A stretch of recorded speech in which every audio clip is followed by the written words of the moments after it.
Muitas pessoas pensam que conhece a história de Paris Hilton, uma das pessoas mais famosas dos anos 2000. No entanto, quando ela lançou um documentário no YouTube no ano de 2020 sobre sua vida, muitos ficaram chocados ao saber sua luta de décadas contra um trauma que ela escondia desde sua adolescência. E é sobre isso que nós iremos falar hoje nesse vídeo.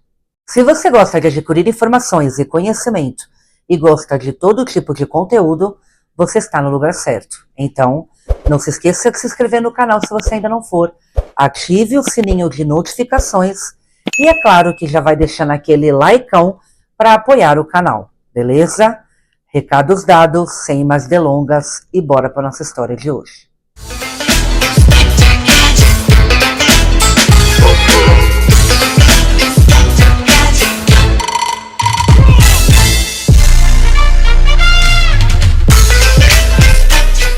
Hilton nasceu em 17 de fevereiro de 1981, na cidade de Nova York, e seus pais são Richard Hilton, um grande empresário, e Kathy Hilton, uma socialite e ex-atriz infantil. Hilton se mudou com frequência em sua juventude junto com a sua família, morando em Beverly Hills e em uma suíte da Haldeford Astoria Hotel em Manhattan. Por causa de seus comportamentos, sua família a descreve como uma moleca que sonhava em se tornar veterinária. Hilton foi criada em uma família muito rígida, conservadora e católica, e por isso seus pais eram particularmente muito rigorosos com ela. Um exemplo disso, meus amigos, é que ela não tinha permissão para namorar, usar maquiagem ou certos tipos de roupas, ou até mesmo ir a festas e danças da sua escola. Por causa de seu comportamento rebelde, sua mãe teve a ideia de matricular Hilton em uma aula de etiqueta na época, com a ideia de apresentá-la como uma debutante. O que Hilton estava relutante em fazer a princípio, pois ela não achava que isso fosse real ou natural. Ela o descreveu como muito adequado, muito primitivo, quase uma princesinha perfeita, o que não tinha nada a ver com a personalidade dela. O círculo social da família de Hilton incluía figuras como Lionel Richie, Donald Trump e Michael Jackson. Em Nova York, Hilton tinha uma juventude muito rebelde, regularmente faltando às aulas e fugindo para festas, e passava as noites fora de casa. E por isso Hilton desenvolveu uma reputação como uma socialite, por estar nessas casas noturnas e eventos de alto nível. Ela se lembra de ter recebido ofertas para aparecer em casas noturnas já aos 16 anos de idade, que foi quando ela obteve um documento de identidade falso, onde ela seria a mais velha, para poder ter acesso aos eventos. Suas palhaçadas e personalidades noturnas logo começaram a atrair os holofotes dos paparazzis locais. Esse estilo de vida entrou em conflito com o histórico conservador de sua família, e ela provou a eles ser muito rebelde. Seus pais, por medo que esse comportamento saísse do controle e que ela fosse para um mau caminho, que foi quando Hilton completou 16 anos de idade, eles a enviaram para uma série de internatos para adolescentes emocionalmente problemáticos, incluindo a Provo Canyon School, onde ela diz que foi abusada mentalmente e fisicamente pela equipe. Em seu documentário This is Paris, Hilton e outros ex-alunos da Provo Canyon School relembram os abusos que enfrentaram, incluindo confinamento solitário, medicação forçada, contenção, agressão e estrangulamento. Ela frequentou a Provo Canyon por 11 meses e foi liberada no início de 99, por volta da época em que ela completou 18 anos de idade. Ela então frequentou uma outra escola chamada Daylight School, alguns meses apenas. Ela não conhecia ninguém nessa nova escola, mas sua fama por lá era que ela era uma garota sofisticada e diferente de todas as outras. Depois de um tempo, finalmente ela conseguiu o seu diploma.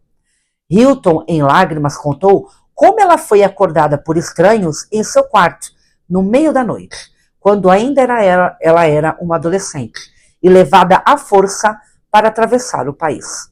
Ela disse que seus repetidos gritos de pedido de ajuda não atendidos se transformaram em pesadelos que atrapalham o seu sono até hoje. A história dela, meus amigos, embora chocante, infelizmente não é a única. Hilton é uma das milhares de crianças dos Estados Unidos enviadas todos os anos por seus pais para uma rede privada de programa de residência que prega amor com rigidez e escolas que dizem promover mudanças no comportamento dessas crianças. Ninguém sabe ao certo quantas são, porque ninguém está acompanhando este caso. Outro caso disso é de Daniel, que agora ele tem 24 anos, mas quando era adolescente, ele sofria de ansiedade e depressão. Aos 15 anos de idade, ele resolveu se declarar como gay. E por causa do preconceito na época, ele acabou se ferindo a si mesmo, de forma tão grave, meus amores, que ele precisou ir para o hospital. E foi lá que ele foi acordado no meio da noite por 2 homens. Disseram para Daniel que o processo poderia ser fácil ou difícil, dependendo de quanto ele resistisse. Com pouca força que ainda restava em Daniel, ele decidiu ir com a dupla. Mas, quando ele perguntou a um dos estranhos se poderia usar o telefone para ligar para os seus pais, em uma breve parada que eles fizeram para comer, eles o ameaçaram usar algemas. Daniel então foi enviado para um programa em áreas remotas na Geórgia, quando passou 77 dias morando ao ar livre e caminhando quilômetros por dia. Ele se lembra vividamente de sentir frio e fome e de ficar sujo por semanas e de testemunhar outras pessoas tentando fugir ou se suicidar também. Como muitos outros jovens enviados para programas na natureza, ele foi então matriculado diretamente em uma instituição de longa permanência, desta vez em Montana, onde passaria mais 15 meses de puro horror.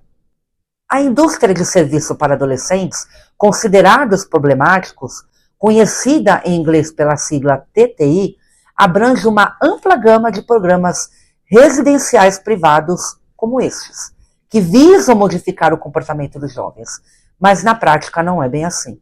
O tamanho da indústria e sua rotatividade anual de adolescentes nos Estados Unidos permanece indefinida, meus amores, porque não há uma regulação federal que a monitore. De campos de treinamentos a internatos, essas instalações são comercializadas como tratamento para uma ampla gama de problemas, incluindo transtornos mentais, alimentares e de uso de drogas.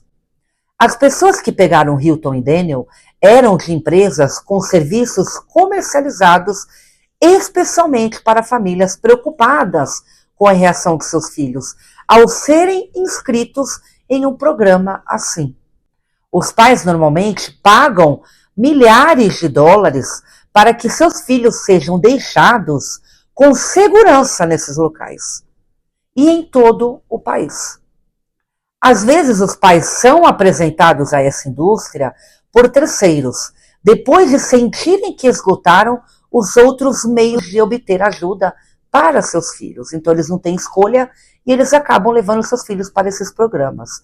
Os programas se vendem a partir de histórias familiares, meus amores, com depoimentos em seus materiais de marketing e em avaliações online que o descreve como transformadores e capazes de salvar vida. Mas isso é uma mentira, é puro marketing. Mas durante anos, outros ex-residentes pintaram um quadro muito diferente de suas experiências dentro dessas instalações, incluindo processos judiciais e reclamações criminais, alegando abusos emocionais e físicos também. Os investigadores na época encontraram milhares de alegações de abuso dessas instituições e examinaram várias mortes em programas comportamentais nos Estados Unidos e em empresas americanas que operam no exterior. Seus relatórios levaram apenas a uma concepção: preocupações sobre o nível de treinamento exigido da equipe, bem como o que eles descrevem como práticas de marketing enganosas e questionáveis, destinados aos pais. Eles enganam os pais com aquele marketing maravilhoso, mas não é bem assim. Embora vários programas e organizações mais controversos tenham sido encerrados nos últimos anos, as reclamações continuam a atormentar a indústria. Muitas das histórias e experiências de ex-residentes contadas à BBC tinham muito em comum, tenham elas ocorrido há décadas ou nos últimos 2 anos. Muitos descrevem processos de chegada que os deixaram se sentindo degradados e desumanizados. Aqueles levados por algum meio de transporte descreveram o processo como desorientador e assustador também. Alguns, incluindo vítimas de abuso sexual, reclamaram de revistas e exames invasivos que eles faziam assim que eles chegavam. Uma pessoa que foi enviada devido a dificuldades com depressão decorrente por causa de uma disfória de gênero relatou ter sido submetida a um exame cervical quando era virgem, aos 14 anos de idade. Outros descreveram que tiveram suas cabeças raspadas e fizeram exames de sangue e drogas, apesar de nunca terem histórico de uso dessas substâncias. Alguns afirmam ter testemunhado e experimentado práticas como isolamento e dizem que também eram orientados a punir e a deter outras pessoas ali dentro. Muitos descreveram sessões de terapia de ataque e que se esperava que os membros do grupo se confrontassem e criticassem uns aos outros e outras ações semelhantes que seriam exigidas para progredir e obter privilégios básicos dentro das instituições. Outros descreveram o trabalho físico arbitrário, punições coletivas e períodos de silêncio obrigatório que poderiam durar semanas. Todos eles descrevem o ambiente agressivo, com limites extremos e censura de seus contatos com o mundo exterior. Muitos acreditam que seus pais foram enganados sobre a realidade dos programas, nos quais os matricularam e descrevem regras que plantaram desconfiança entre ele e suas famílias.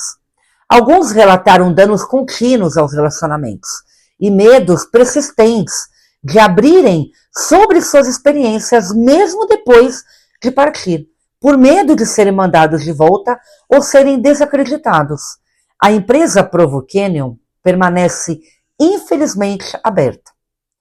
Um comunicado no topo do site diz que ela foi vendida para novos proprietários em 2000. E não pode comentar sobre as operações, eles não podem comentar sobre as operações e experiências de pacientes antes dessa época. E também afirma que não usa mais os métodos como isolamento ou contenção física agora. Mas como que nós iremos acreditar nisso, não é, meus amores? Paris Hilton revelou que havia fugido de vários outros lugares antes de ser levada para Provo Canyon, em Utah, e mantida por quase 1 ano antes de completar 18 anos. O documentário This is Paris, que traduzindo é Esta é Paris, mostra ela se reunindo com colegas de classe quando eles revelam seu trauma contínuo por supostas experiências de abuso emocional e físico naquele local. Eles finalmente tiveram coragem de dizer a verdade. Isso marca um afastamento dramático da personalidade com a qual ela construi sua marca de celebridade e império de negócios.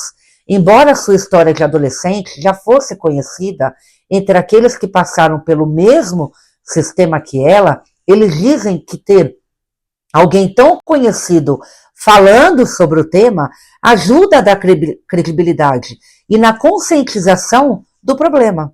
Pessoas dentro da comunidade dizem que o documentário estimulou alguns a falar sobre sua experiência pela primeira vez, ou foi útil para ajudar os outros, incluindo os pais, a entender o que eles passaram.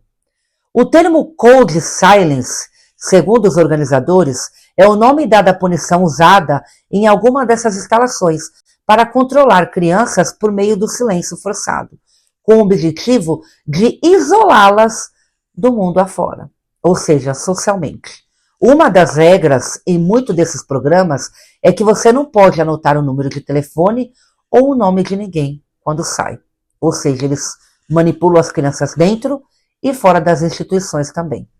Hilton fez parte de um programa que falou em uma audiência para convencer os legisladores de induzir melhores proteções em Utah, o estado que se acredita ter a maior quantidade de instalações para adolescentes problemáticos nos Estados Unidos, infelizmente.